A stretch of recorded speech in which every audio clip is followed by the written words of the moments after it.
sometimes the only refuge from the brutalities of a life predestined for loneliness, poverty, and violence is a poetic voice. In playwright Jamie Wax's one-hander, Call Me Izzy, Jean Smart returns to Broadway after more than 2 decades with a stunning and soulful performance of a character who discovers such a voice, one that offers her liberation, but at a cost. Smart plays Isabel Scutley, a rural Louisiana woman trapped from the age of 17 in an abusive marriage. But sustaining Izzy, her preferred moniker, is her ability to express her secret self through her private poetry. It's when her writings go public that she discovers the power of words. Though Wax sometimes writes in all too familiar trauma territory, the nature of which is revealed early in the play and looms throughout, Smart elevates the material and makes Izzy's story feel fresh, authentic, and always compelling. The play is set in 1989, presumably chosen as a time when there was less attention to the domestic plight of women like Izzy. Known most recently as the glam and fiercely assured Deborah Vance in her Emmy-winning series Hacks, Smart is transformed here into a woman of a different class, one of limited means and options, but also one of great warmth, mischief, and liveliness. Yet another Smart turn and bravura performance should be a strong box office pull for this limited summer run. Eschewing a contrived setup, Wax's Izzy relates her story simply and directly to the audience. Like Ishmael in Moby Dick, which she playfully references, Izzy is a character that is both inside her own narrative and yet outside it, too, acutely observing and chronicling her dauntless quest with sly asides, resilience, and her vivid mind pictures with words. Izzy's need to connect her poetry and life to some unseen and unknown reader is reflected in Smart's special bond with the audience, making the exchange of both actor and character deeply intimate and personal.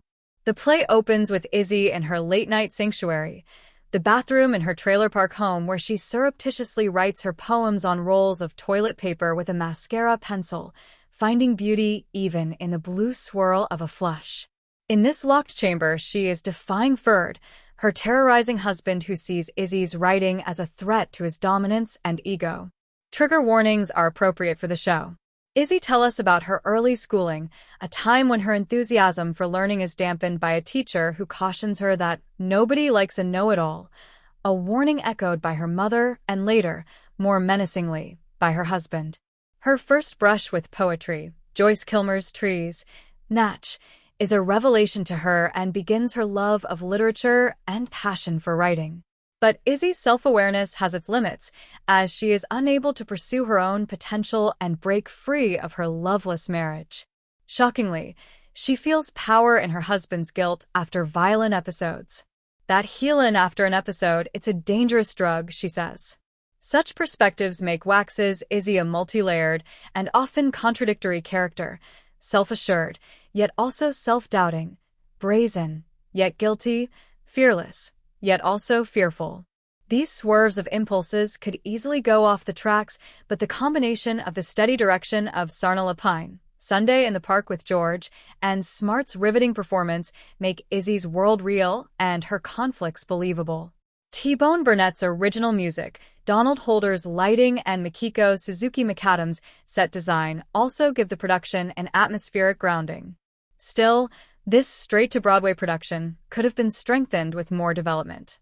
The revelation of Izzy and Ferd's son is sketchy. A suicide tale lacks a setup or point.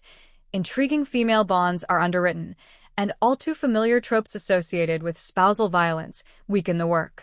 To his credit, Wax achieves the challenging task of convincingly creating Izzy's prize-winning poetry, which rings true to the character without being maudlin, arch, or pretentious. Sometimes just a few graceful words, honestly expressed, can both reveal and haunt.